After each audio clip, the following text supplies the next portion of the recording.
Olá, queridos amigos e amigas, todos vocês que me concedem a honra da audiência de vocês aqui acompanhando o meu trabalho, que são feitos aqui nas redes sociais. Fico muito feliz, sejam aqueles que estarão me assistindo aqui ao vivo e entrando aqui na sala daqui a pouco, como já estão fazendo. Seja você que está aí me assistindo a posteriori, seja pela manhã, pela tarde ou pela noite, sejam muito bem-vindos, é uma alegria tê-los por aqui, viu? Hoje nós estaremos dando sequência a um tema, nós estamos hoje na parte 5, e pelo menos dentro aqui do meu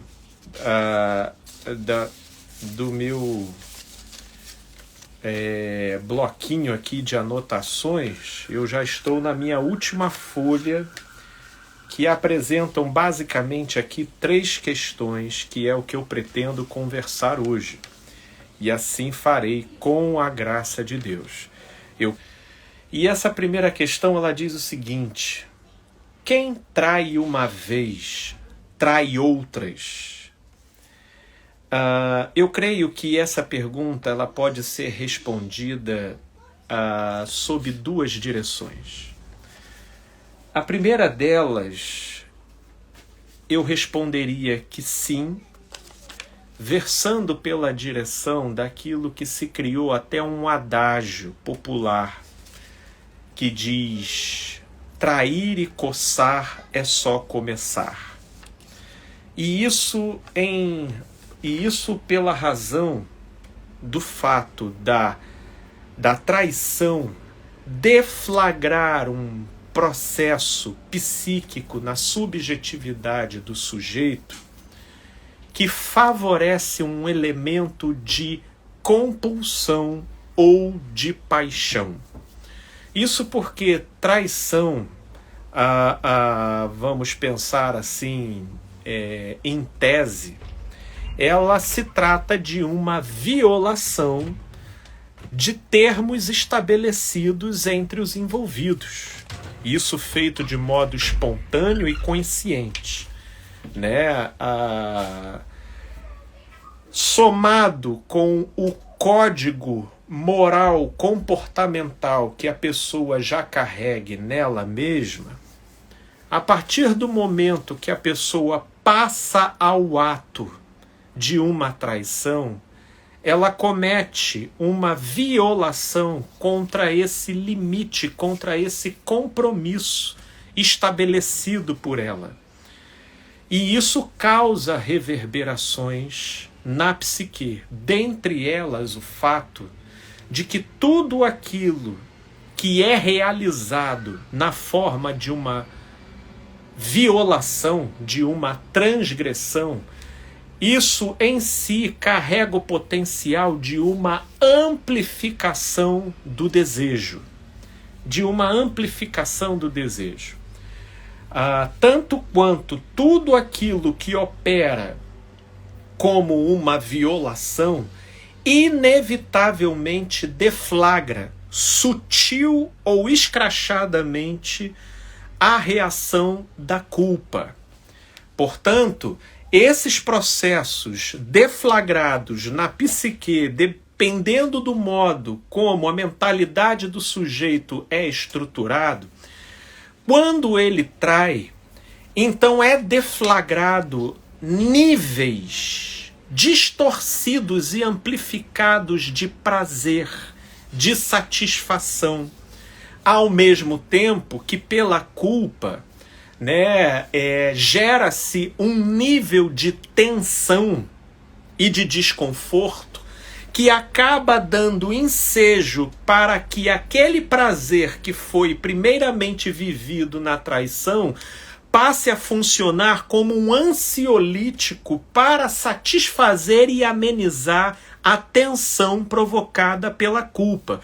E aí começa a gerar um ciclo vicioso, onde o sujeito trai para se aliviar, ao mesmo tempo que naquilo em que trai, ele mesmo fabrica a culpa, que produzirá a tensão, esticando o tapete vermelho para a necessidade de uma nova traição.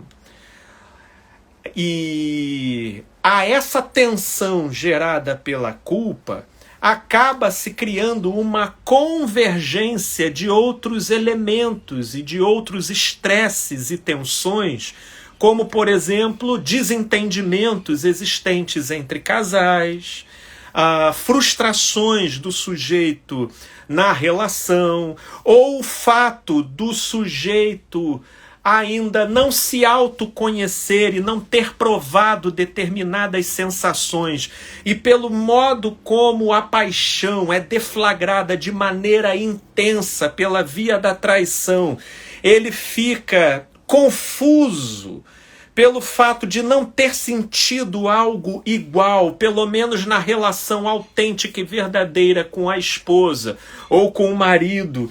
E então ele entra numa certa confusão, na dúvida de se ele ama a esposa ou o marido ou não, porque como pela traição a violação tende a provocar uma amplificação do desejo e do sentimento, isso leva muitos marinheiros de primeira viagem no que tange a traição a uma confusão dos seus próprios pensamentos, dos seus próprios sentimentos.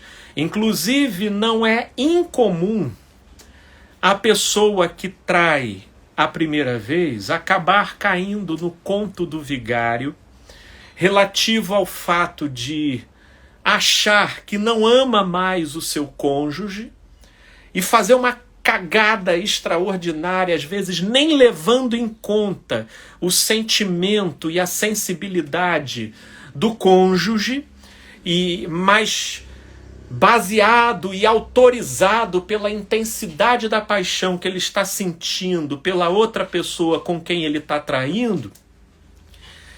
Ele então acha que ele está sendo autêntico e tomando a decisão certa, só que nesses casos é fatídico observar como que aquilo que começa com uma intensidade abruptamente some do nada abruptamente também. Principalmente se acontece nesse contexto que nós estamos conversando, de ser um lapso de embaralhamento. Isso na maioria das vezes acontece com o homem. Geralmente a mulher ela não costuma patinar, até porque as razões que levam uma mulher a se apaixonar por uma outra pessoa, a conjuntura psicológica e afetiva já vai por um caminho diferente, no geral.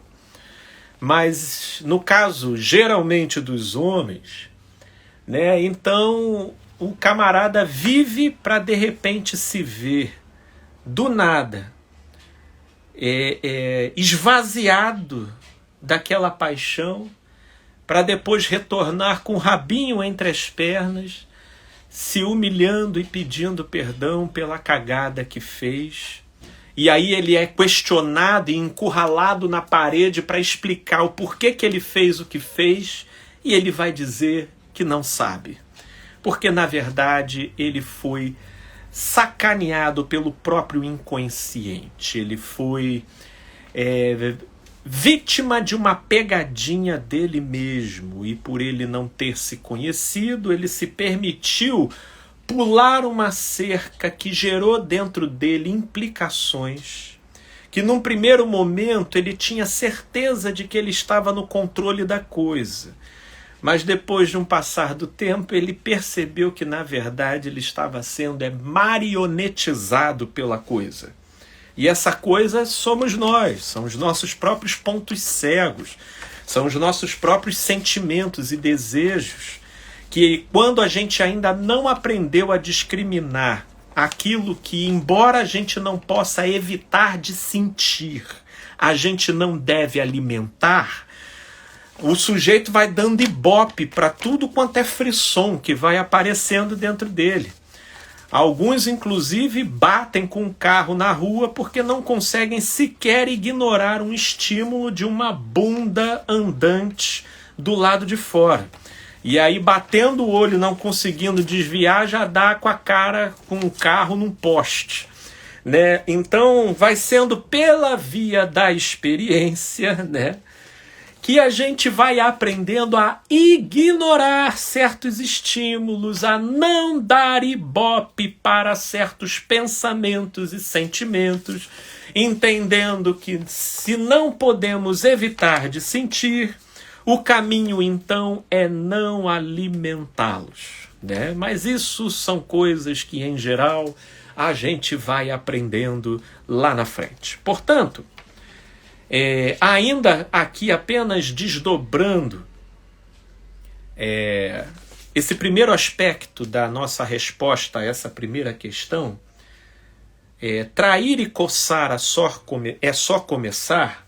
Sim, nesse sentido, quem trai uma vez, trai outras, porque na medida em que ele comete uma violação referente a uma fronteira que ele mesmo traçou, isso então abre a porteira para a deflagração de processos onde a pessoa começa a ter uma série de miragens e alucinações que colocam ela numa tremenda dificuldade de frear o processo dentro dela mesma.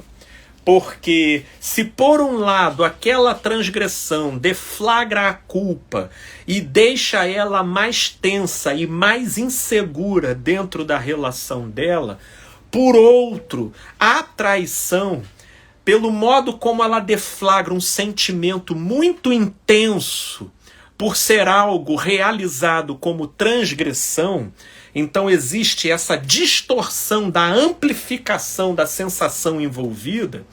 Isso cumpre uma função de ansiolítico no sujeito, onde ele passa a extravasar não só a tensão da culpa produzida pela própria ação dele, mas uma série de frustrações e estresses que ele tem no dia a dia e na relação oficial dele, né? Então gera-se um ciclo vicioso, que nesses casos, né, meus amigos, não tem outro caminho, não tem outra alternativa. Só uma separação para propiciar a essa pessoa um chacoalhamento existencial para ela acordar. Porque nesses casos, sobretudo quando a pessoa, seja homem ou mulher, acaba recaindo dentro desse script mental, quanto mais o parceiro ou a parceira dessa pessoa perdoar e permanecer, ela não vai estar dando segunda chance ou uma oportunidade para o sujeito se arrepender. Nesse caso, não. Ela estará apenas retroalimentando a enfermidade do sujeito. Inclusive, alguns vão ficando tremendamente cínicos no decorrer do processo.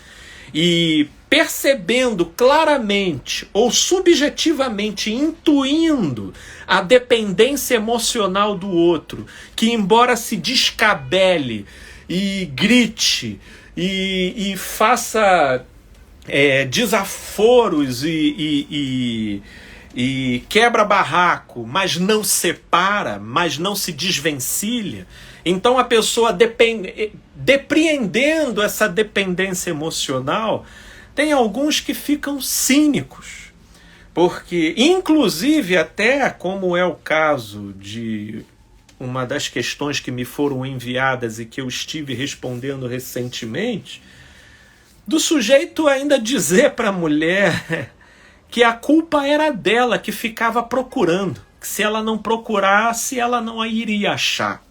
Esse é o nível de cinismo que a pessoa chega, retroalimentada pela dependência emocional de quem, embora reclame e se descabele, não separa. Não separa. Portanto, quando uma pessoa que trai entra nesse circuito de abraçar a traição como sendo uma modalidade de vida e uma forma de contrabalançar as suas próprias tensões, né? Nesse caso, quem trai uma vez, trai outras. E se essa distorção do caráter do sujeito for retroalimentada por uma falta de amor próprio e uma dependência emocional do outro, então fecha-se o circuito doentio, onde de uma certa forma, aí nesse caso já entra uma perversidade, o sujeito ele desenvolve um estranho prazer em fazer as coisas dessa forma. Para ele não teria graça sair com algumas pessoas não estando casado. Aí nós já estamos inclusive falando de traição como um fetiche. E acreditem, isso existe. Existe muita gente que trai como um fetiche, porque a traição coloca o sujeito numa linha de deflagração de sensações que gera aquele temor, aquele medo de poder ser descoberto, aquela sensação, sabe, de tensão por estar numa zona de perigo.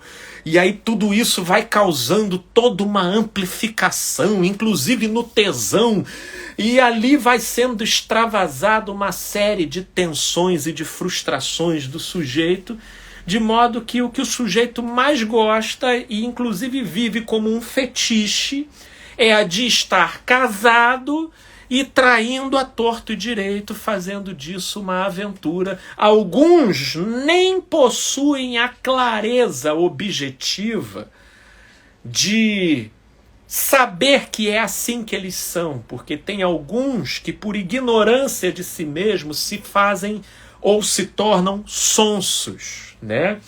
Mas é assim que eles funcionam, é assim que eles vão funcionando. E aí, nesses casos, meus amigos e amigas, não tem outro jeito a não ser a separação.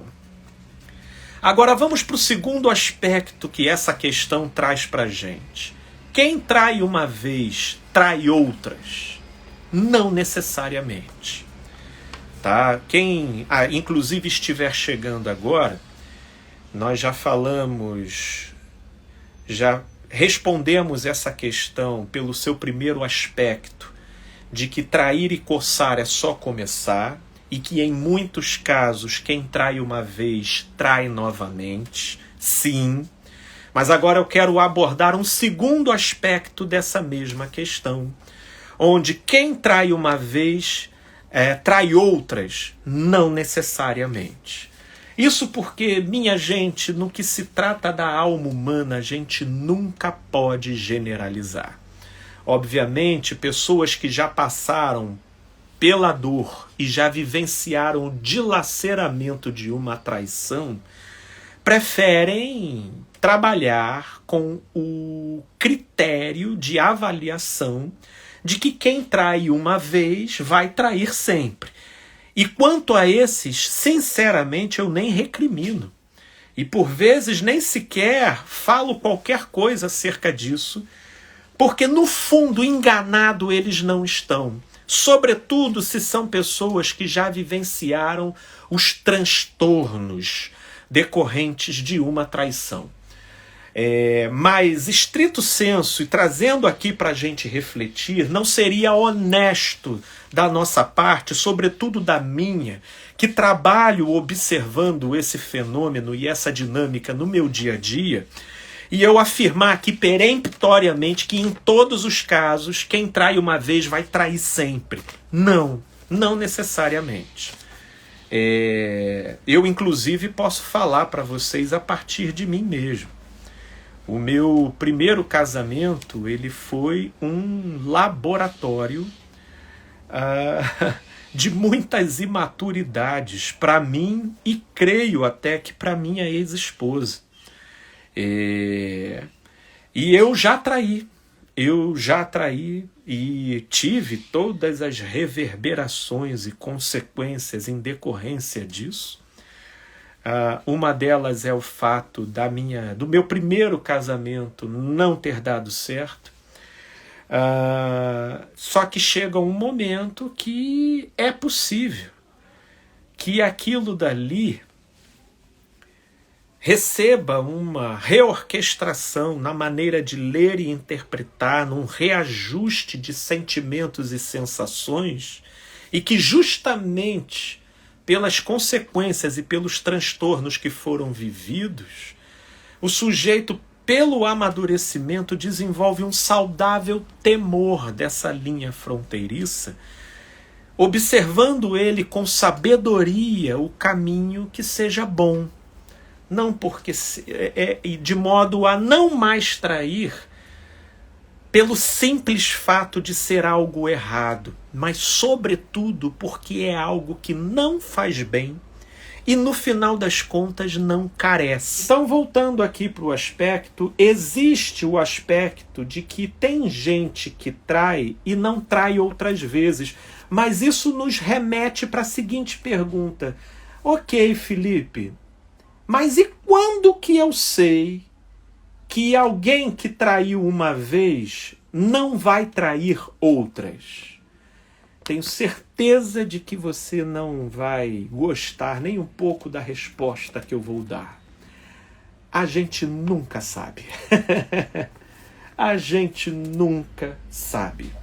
Agora, o que eu, nesses casos, inclusive em pessoas que se encontram nesse impasse, ou seja, Felipe, eu fui traído, eu fui traída, estou dilacerado, dilacerada com um acontecimento, mas a gente tem uma história, a gente tem uma vivência, a gente tem bons momentos. Foi a primeira vez que isso aconteceu, e agora a minha insegurança fica me empurrando a todo momento para a direção de desconfiar de que isso pode acontecer outra vez. Como eu posso confiar novamente? Como eu posso obter a garantia de que ele ou ela não fará novamente? Então, respondendo objetivamente, eu já digo peremptoriamente que essa garantia não existe. Mas eu quero, a princípio, refletir com você acerca de alguns parâmetros que eu creio que sejam válidos para a pessoa raciocinar dentro desse tipo de contexto. O primeiro deles é: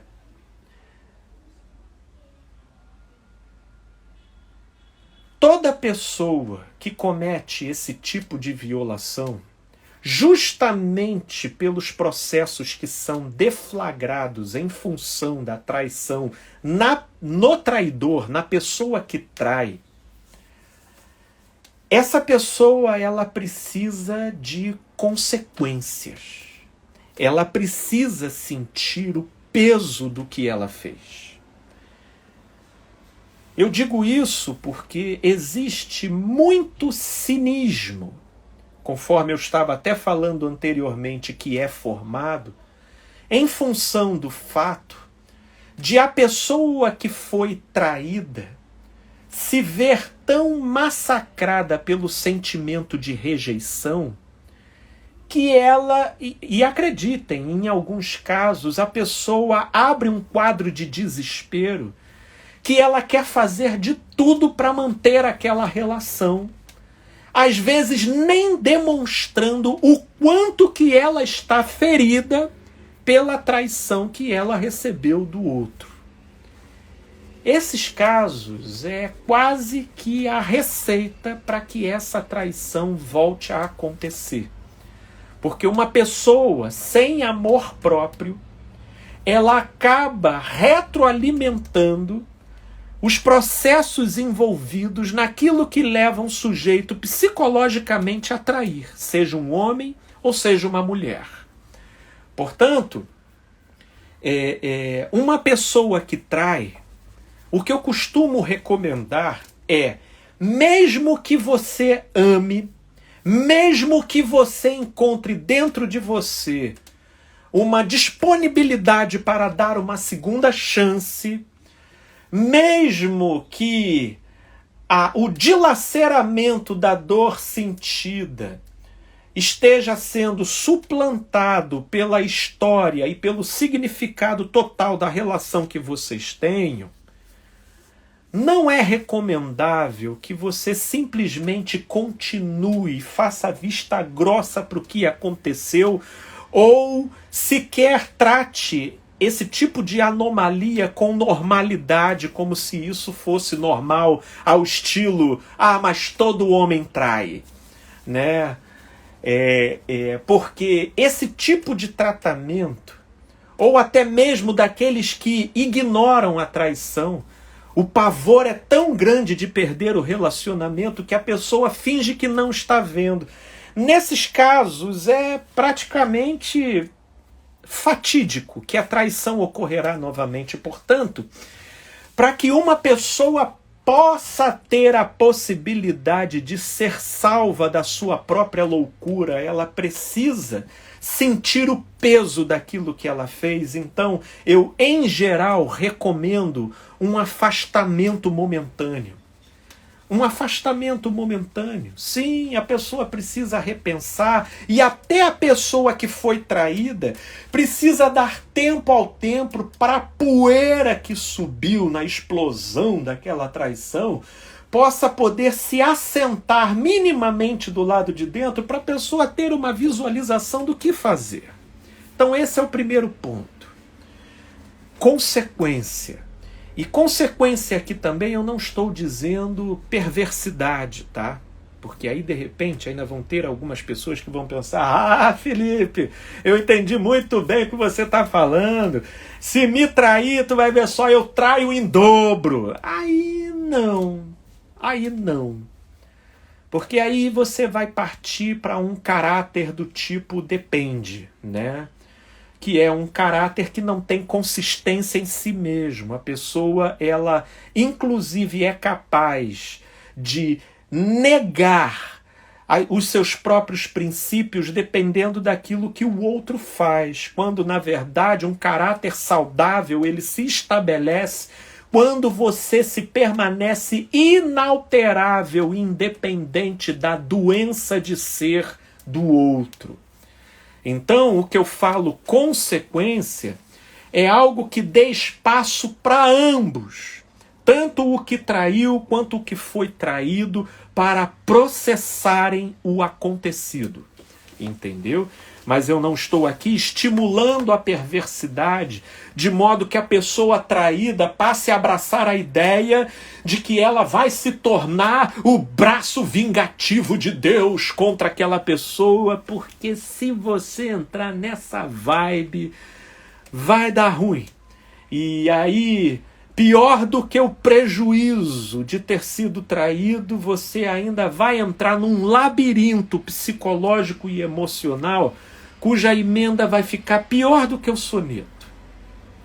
Agora, quando eu falo de consequência, eu falo dar tempo ao tempo, não ceder às crises de remorso e de desespero culposo da pessoa que traiu num primeiro momento, deixar a poeira assentar para que a coisa possa ser sentida e processada. E você, verificando uma disponibilidade de continuar, você possa, com calma, ir restabelecendo as coisas, até para que fique claro que, embora você possa até estar perdoando uma vez, isso jamais seria admissível numa segunda vez. Entende? Então esse é um primeiro ponto. O segundo ponto é que a gente só, de fato, consegue concluir de que aquela pessoa não vai voltar a trair com o tempo, dando tempo ao tempo e se valendo da colaboração da pessoa que traiu em poder facilitar e disponibilizar determinados comportamentos e ações que favoreçam a cicatrização da alma da pessoa ferida, né? Já não guardando senhas de celular, já não criando senhas e bloqueios de determinados segredos, né? De preferência avisando os lugares em que vai, passando um tempo ali buscando tornar o contexto onde ela está inserida o mais acessível e claro possível para que se possa estabelecer a reconstrução da confiança da outra pessoa novamente, entendeu? Então, eu creio que a disposição da pessoa que traiu para poder personificar esse tipo de comportamento é um bom indicativo da probabilidade de ela não repetir a traição. Agora, se o sujeito trai e ele até chora, se descabela, pede para voltar, aí você vai lá, marca um tempo e volta com ele. Mas voltando com ele, não, meu celular é meu celular. Não, meu e-mail não olha não. Não, olha, peraí, eu preciso do meu tempo, eu tenho que saber, não tenho que ficar te dando satisfação para onde eu vou. Aí o sujeito continuar entrincheirado e cheio de lacunas e de privações e de bloqueios, conforme ele fazia anteriormente,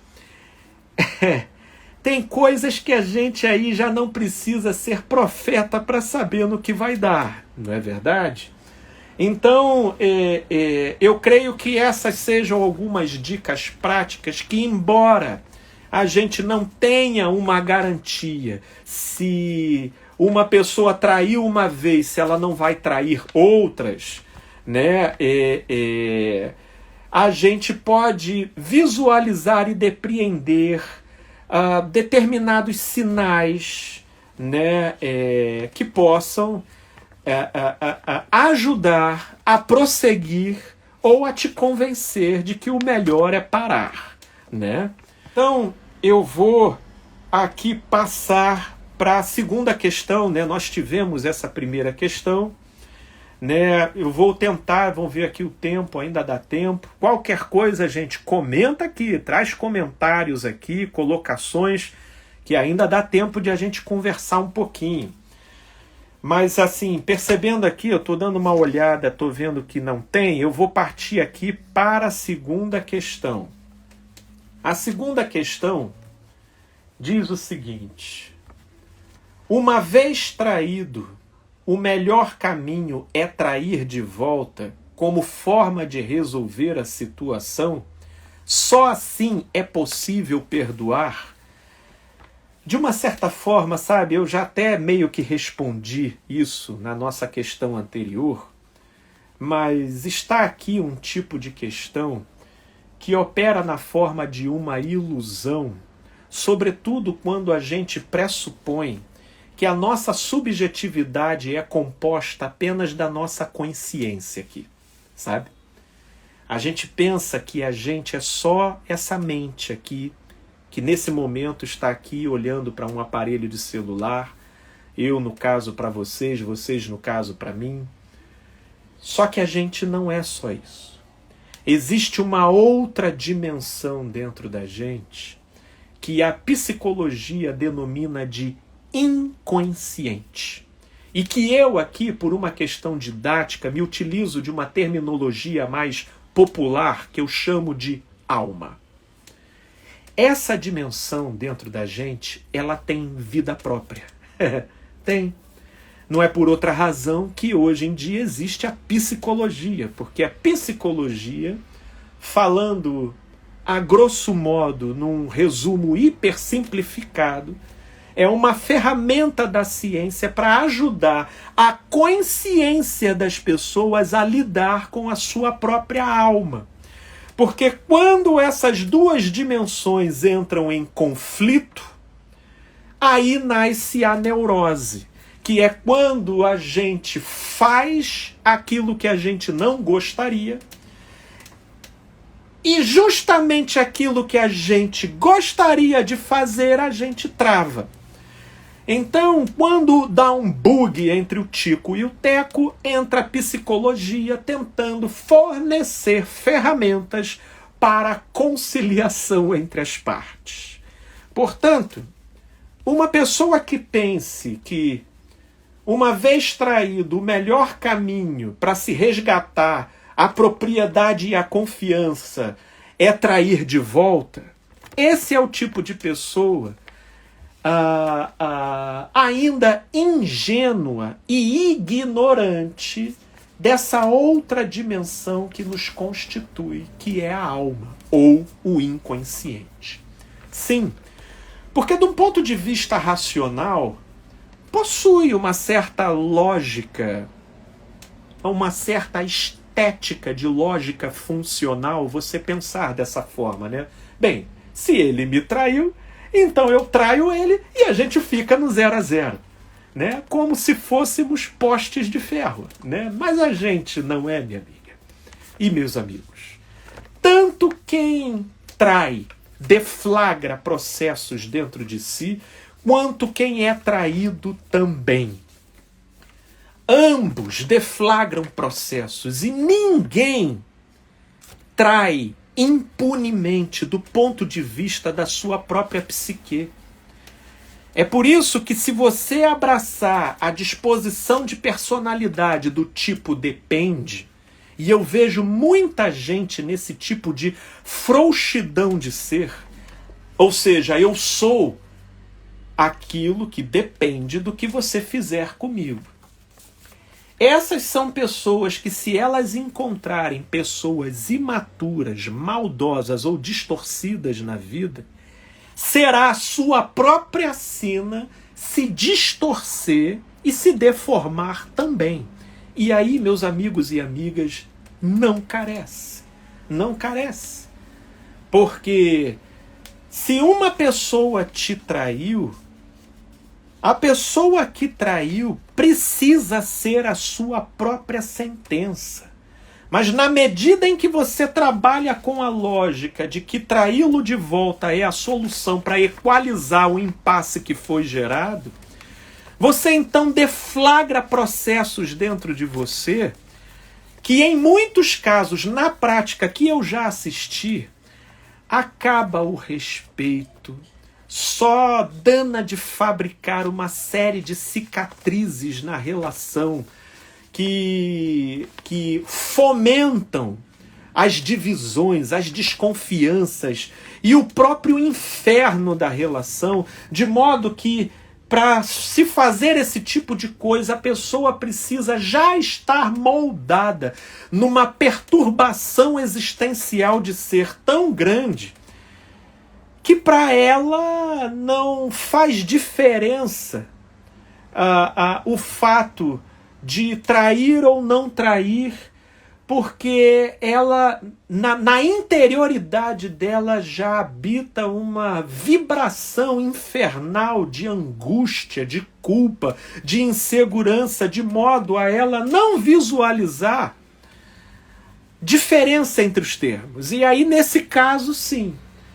Mas para quem de repente fique cultivando essa ilusão, como se fazer isso fosse equivalente a 1 mais 1 é 2, não caia nesse conto do vigário. Se a pessoa te traiu, eu creio que a decisão que se tenha que tomar é se você vê potencial, tanto na pessoa que traiu, mas sobretudo em si mesmo, para continuar ou não. Porque tomar a deficiência do outro como pretexto para se deformar é, na verdade, assinar a denúncia de que qualquer bondade ou retidão que um dia você viveu foi só por falta de oportunidade para você abraçar a maldade como estilo de vida. Entendeu? Porque a grande verdade é que, se você deseja ter uma relação para que a partir dessa relação você viva algo bom, porque eu acho que é só assim que um relacionamento faz sentido, né? Seria infinitamente melhor viver sozinho do que estar numa relação que fabrica em torno da sua vida um inferno existencial de ser. Agora, se a proposta é estar numa relação para viver melhor, para viver bem.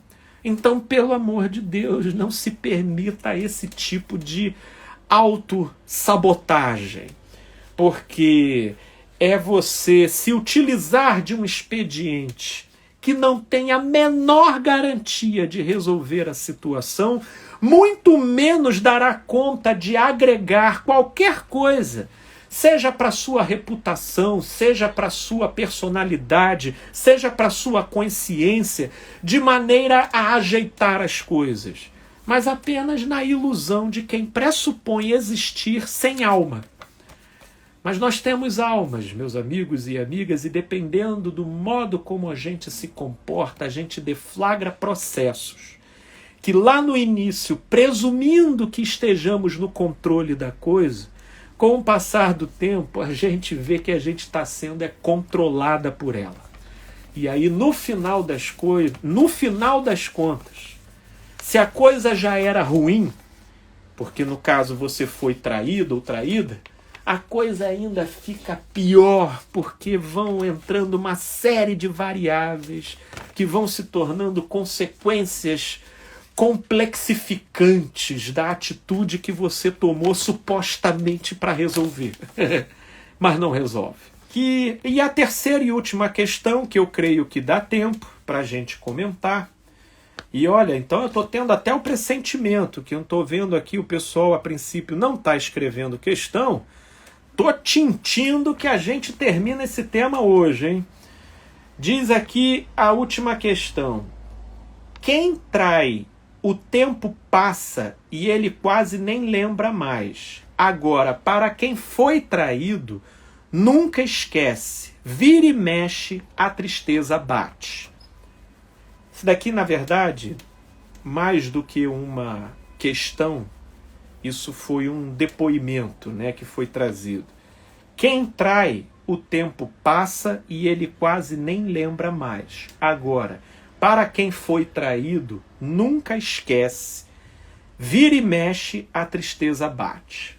Deixa eu fazer um comentário sobre esse depoimento. Até porque ele implica certos cenários que eu creio ser válido a gente refletir. Sem dúvidas que a traição, ela gera uma dor, ela gera uma ruptura, um rasgo na alma. Dói.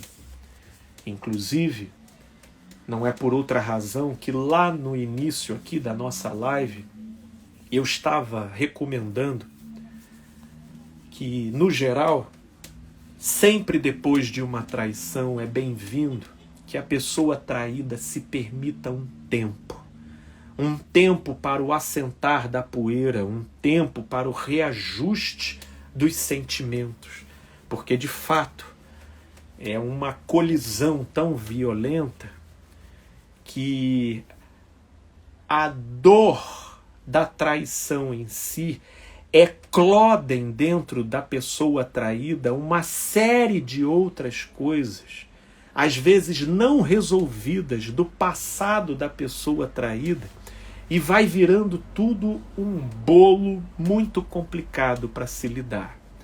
É como você pegar um copo com água, com uma poeira assentada abaixo, e você de repente jogar uma pedra um pouco mais pesada dentro desse copo, de modo que quando a pedra chegar no fundo do copo, ele vai suspender aquela poeira e ela vai para a superfície, tomando todo o espaço do copo. Isso porque assim opera a psique de boa parte das pessoas. Elas saem da sua infância e adolescência e adentram vida adulta afora, sob a pressuposição de que elas se distanciaram de situações e dilemas que tanto a incomodavam no passado. E aí, com os muitos afazeres, com o trabalho e uma série de realizações, aquelas questões do passado recaem num limbo de esquecimento que dá à pessoa a sensação de que ela superou. Mas são em determinados baques que a vida nos proporciona, Às vezes seja pela morte de um ente querido, às vezes seja por uma demissão, e não menos por uma traição, que isso vem como uma pedra que vai até o fundo da psique, gera uma colisão que vai fazendo uma série de outros detritos entrarem em agitação e num espalhamento difuso dentro da gente, onde a dor da traição já começa a se misturar com uma série de outras questões não resolvidas e que voltam para a superfície da consciência. Inclusive, é pela via desse tipo de transtorno que muita gente tem uma boa oportunidade de uma psicoterapia, né? De modo a não voltar a jogar para debaixo do tapete e engavetar no arquivo do esquecimento de maneira indevida coisas que precisam ser elaboradas e entendidas, né? Portanto, o que eu quero aqui dizer é que, de fato, a traição ela é dilacerante, mas ela não é insuperável. A grande verdade é que as pessoas elas pretendem que os sentimentos, uma vez afetados, que eles passem espontaneamente, sem que para isso tenha que ter qualquer esforço ou deliberação da consciência. E isso não é só para esse tema específico que nós estamos falando, isso é para tudo.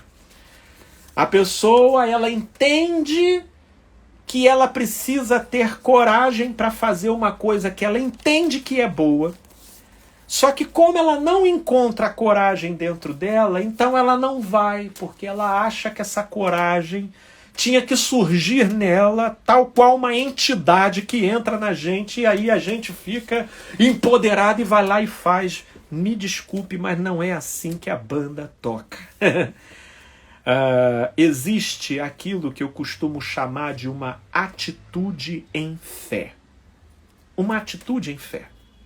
E repito, não apenas para esse tema específico que nós estamos conversando, mas para tudo.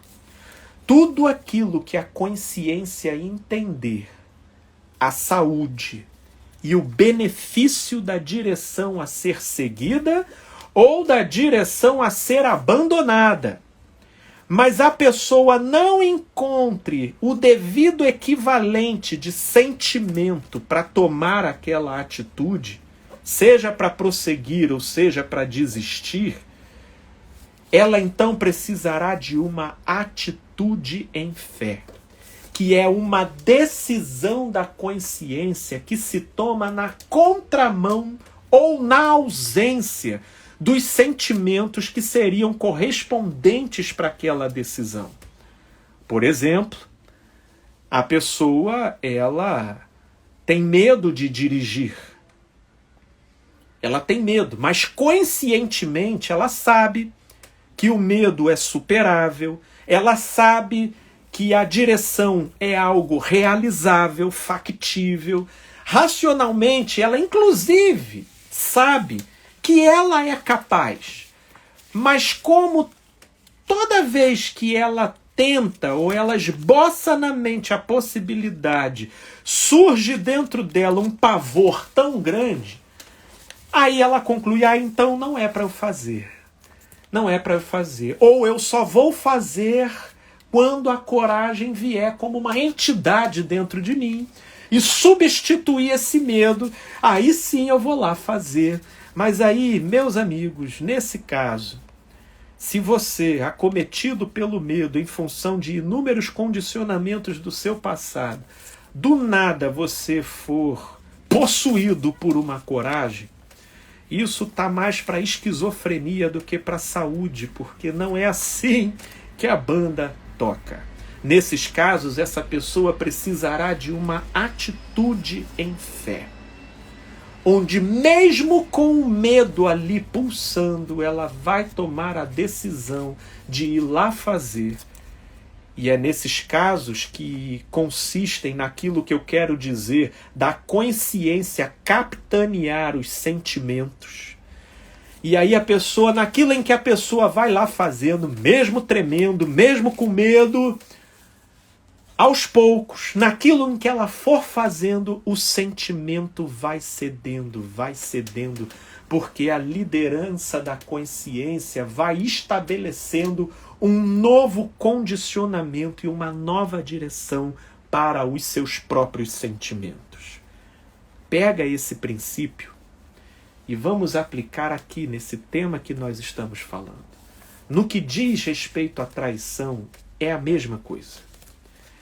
Se você foi traído, se você foi traída, você deu um tempo, mas pelo significado da história que vocês têm, por aquilo que você verifica nos seus sentimentos, e você percebe ainda ter ligação e conexão com a pessoa, naquilo em que você avalia a outra pessoa e você vê, não garantia, mas potencial de arrependimento, e de uma certa forma, realmente tudo sugere a possibilidade de uma segunda chance de seguir em frente. Jamais tome essa decisão se deixando ser governado pelos sentimentos. Porque nesses casos, sendo governado pelos sentimentos, aí vai acontecer o que está descrito nessa questão que eu li aqui. Você vai voltar à relação, mas você será periódica e sistematicamente espancada pela tristeza, pela lembrança, pela insegurança e por uma série de sentimentos e sensações desconfortáveis, cuja ignição e surgimento dentro da nossa mente, na nossa alma, são involuntários, eles aparecem, sobretudo em função de um registro traumático que aconteceu. No entanto, se você decidir voltar, decida também com a disposição de tomar uma atitude em fé, no sentido de você se tornar o responsável por buscar, com todo o seu entendimento e dedicação, fazer esse novo retorno e essa relação algo agradável e prazeroso, sobretudo e antes de tudo para você. De modo que, certamente, no curso, da relação e do retorno, sim, vira e mexe, lembranças virão, sentimentos se deflagrarão, sensações se despertarão, mas se você decidiu retornar, é necessário haver um compromisso da consciência em não alimentar tais sentimentos.